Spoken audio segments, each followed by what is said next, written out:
What if the person you're convinced is your soulmate is actually the very thing standing between you and God's best for your life? You've prayed about it. You've asked God for a sign. You've told your friends this feels different, this feels right, this feels like destiny. But feelings lie. Chemistry lies. Even seasons of just knowing can lie because your flesh has never once cared about your future. It only cares about right now. So before you give one more piece of your heart to someone you're not sure God sent, you need to run 3 tests. Not vibes. Not a Bible verse cherry-picked out of context to justify what you already want. Real tests. The kind that expose truth even when truth is inconvenient. The first test is the fruit test, and it's brutal because it doesn't care how good someone looks on paper. Matthew 7:16 says, "You will know them by their fruits, not by their words, not by their potential, not by the version of them you're hoping they'll grow into after enough of your prayers and patience. By what's actually growing right now today in front of you. Are they more patient because of you or more prideful? Do they war against their own flesh or do they justify it?" Here's what almost nobody tells you. A person can love God and still be terrible fruit for your specific life, because fruit isn't just about salvation, it's about compatibility with the assignment on your life. Galatians 5:22 lays out the fruit of the Spirit: love, joy, peace, patience, kindness, goodness, faithfulness, gentleness, self-control. And you are meant to hold every person you're considering up against that list like a mirror. Not perfection. Nobody passes perfection, but direction. Are they walking toward that fruit, or are they using your love as a substitute for their own discipline? Because a God-sent partner will make war against their own sin in your presence, not hide it better.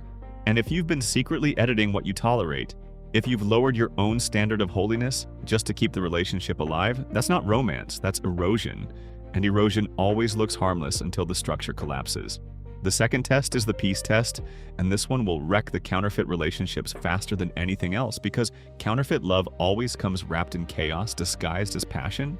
Philippians 4:7 talks about a peace that surpasses understanding, one that guards your heart and your mind. Notice it guards. Now, it doesn't excite, it doesn't thrill, it guards.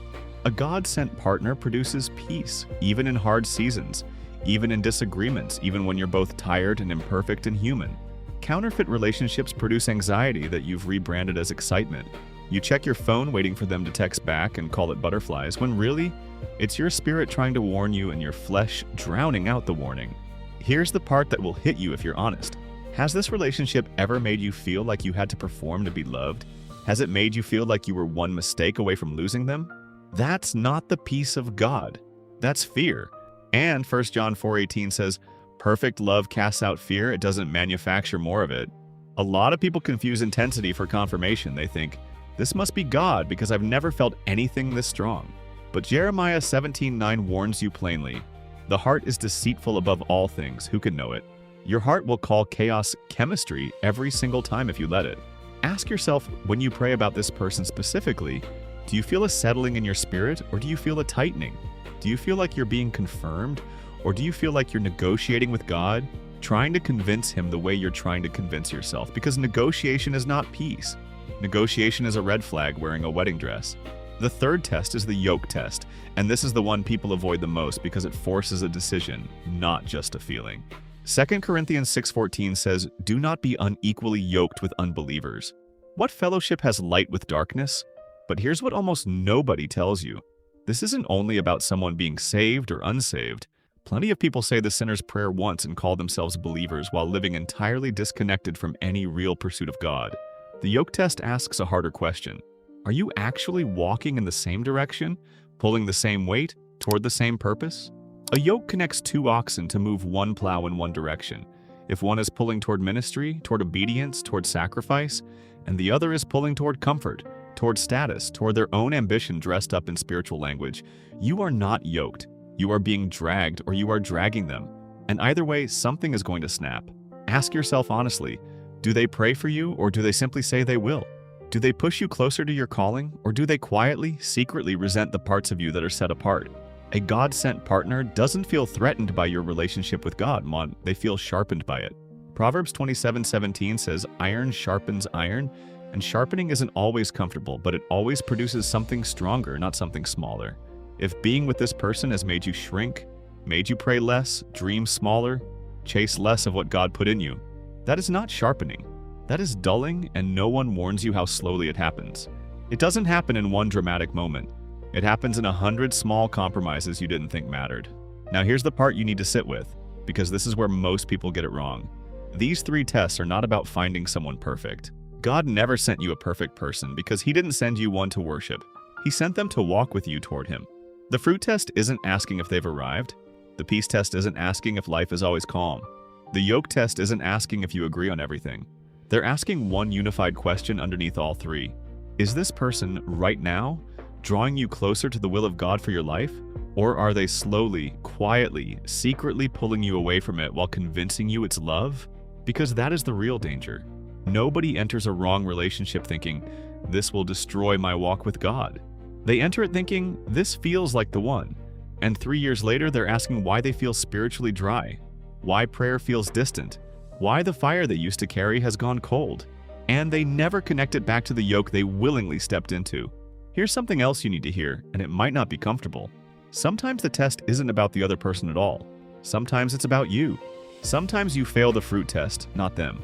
Sometimes you're the one bringing chaos instead of peace. Sometimes you're the one pulling against the yoke because you haven't fully surrendered your own direction to God yet, and you're expecting someone else to have clarity that you haven't even asked for yourself. Romans 8:28 says all things work together for good for those who love God and are called according to His purpose. But notice that promise is conditional on alignment with purpose, not on avoiding all discomfort. God doesn't send you a partner to complete a life that's still disordered. He sends a partner to walk alongside a life that is already being ordered by Him. If you haven't run these 3 tests on yourself first, you're not ready to run them on someone else, no matter how badly you want an answer tonight. So here's what you do with this.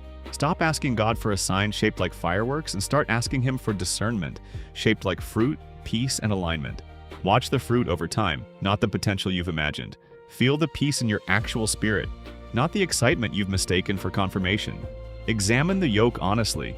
Where is this pulling you, and where are you pulling it? These 3 tests will not make the decision easy, but they will make it clear. And clarity is worth more than comfort every single time. A God-sent partner will not require you to abandon discernment to stay with them. They will welcome your discernment because they are not afraid of the light. If you've been avoiding these questions because you're afraid of the answer, that fear is itself an answer. Stop asking everyone else what they think about your relationship and start asking God directly, honestly, without an agenda, whether this person is fruit, peace, and yoke, or whether you've been calling counterfeit love by a holy name. The decision is yours, but you don't have to make it blind anymore.